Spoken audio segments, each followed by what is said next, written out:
عازب رضی اللہ عنہ سے روایت ہے، رسول اللہ صلی اللہ علیہ وسلم نے فرمایا، مسلمان سے جب قبر میں سوال پوچھا جاتا ہے تو وہ گواہی دیتا ہے کہ اللہ کے سوا کوئی معبود نہیں اور محمد صلی اللہ علیہ وسلم اس کے رسول ہیں۔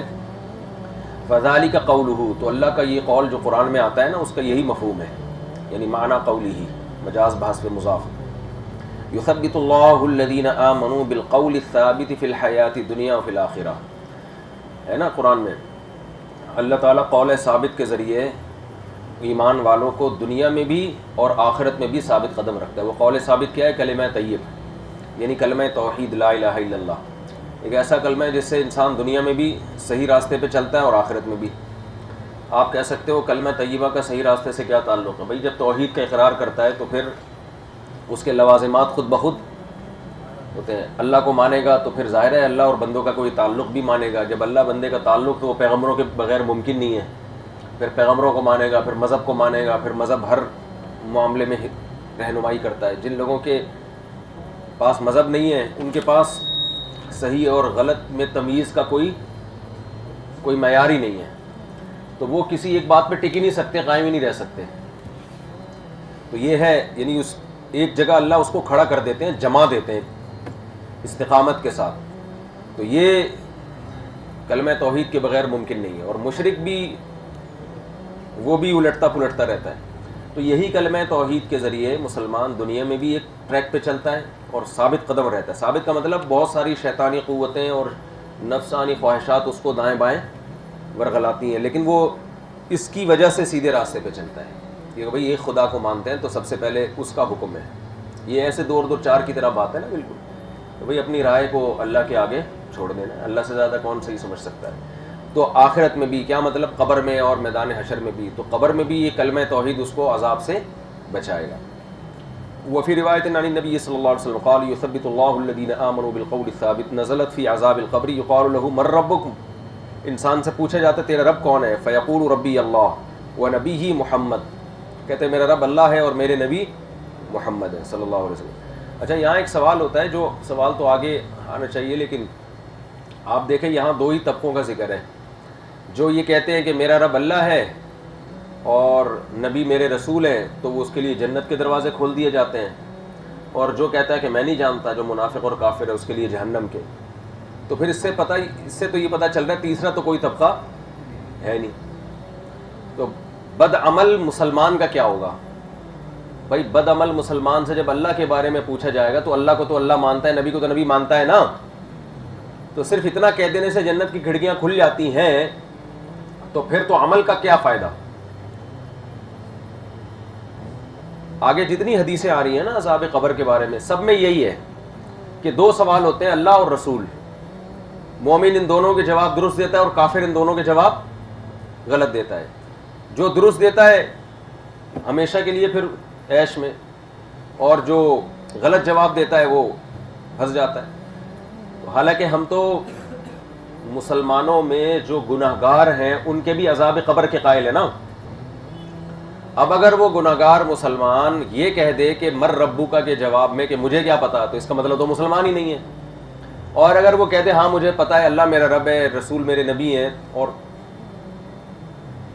گناہگار ہو تو اس کو تو گناہوں کی سزا مل نہیں رہی ہے۔ سوال سمجھ میں نہیں آئے گا تو جواب بھی سمجھ میں نہیں آئے گا۔ اس کا جواب یہ ہے کہ یہ قرآن کا مزاج یہ ہے کہ قرآن ہمیشہ دو انتہاؤں کا تذکرہ کرتا ہے، یا تو بہت نیک لوگوں کا یا بہت برے لوگوں کا۔ درمیانی طبقے کا قرآن عام طور پہ ذکر نہیں کرتا، اس کے بارے میں ایک دو آیتیں ہی ہیں پورے قرآن میں۔ وَآخَرُونَ اعْتَرَفُوا بِذُنُوبِهِمْ خَلَطُوا عَمَلًا صَالِحًا وَآخَرَ سَيِّئًا، کچھ لوگ ایسے بھی ہیں اچھے برے عمل کو مکس کیا ہوا انہوں نے۔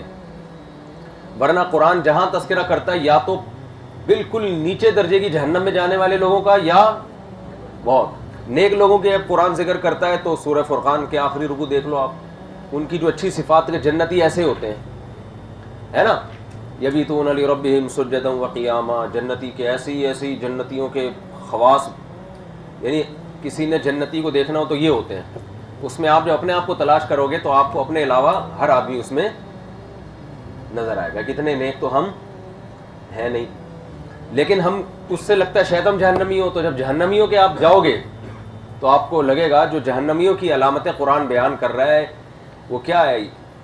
فذلک الذی یدع الیتیم، یتیموں کو دھکے دیتے ہیں، ولا یحض علی طعام المسکین، کسی کو کھانا کھلانا تو دور کی بات ترغیب تک نہیں دیتے، ایسی فطرت میں کنجوسی ہے. تو آدمی کہتا ہے یار اتنے برے بھی ہم نہیں ہیں.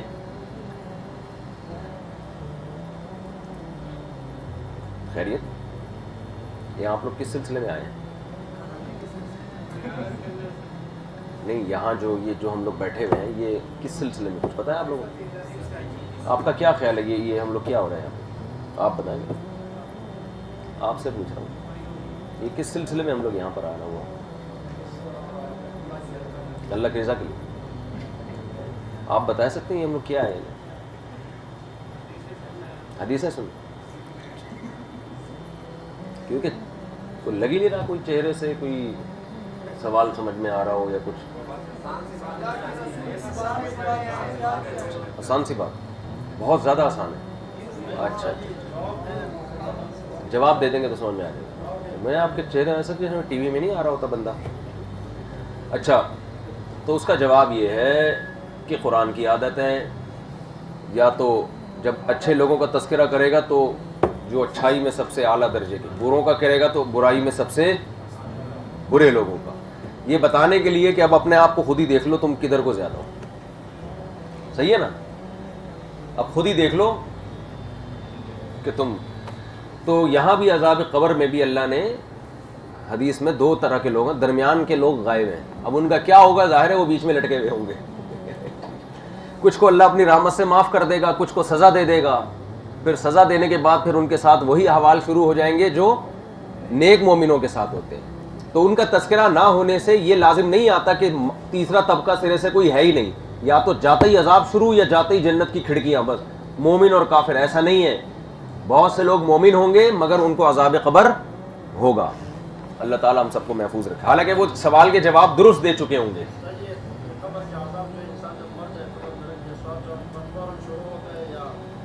آگے حدیث میں آ رہا ہے فوراً شروع ہوتا ہے، فوراً.